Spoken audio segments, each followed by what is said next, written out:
अम्मा जब रात को नींद की गोली खाने के बावजूद चिंगारती हुई चमगादड़ मुझे सोने नहीं देती और दिन में शर्मसार आके मेरा ताकुब करती है, तो फिर इज्जत पे सवालिया निशान तो लगेगा ना।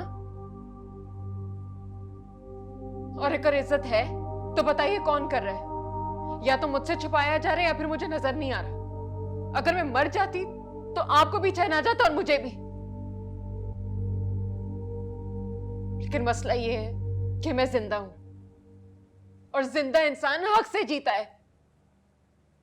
मेरे वजूद पे लगा दाग मुझे डिफाइन नहीं कर सकता। मैं इसकी इजाजत नहीं दूंगी। जब मेरा कोई पेशेंट मर रहा होता है ना अम्मा, तो मैं आखिरी दम तक उसके लिए लड़ती हूं। तो फिर मैं अपने लिए क्यों नहीं लड़ूं?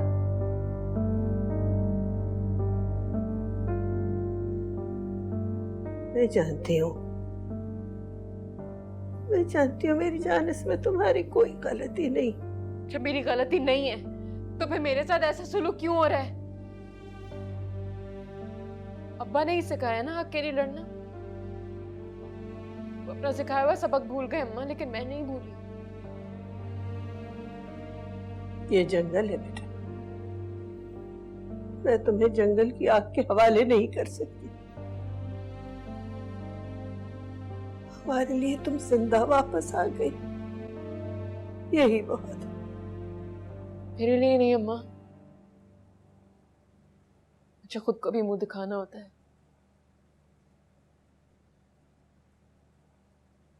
बस यही एक मसला, यही है।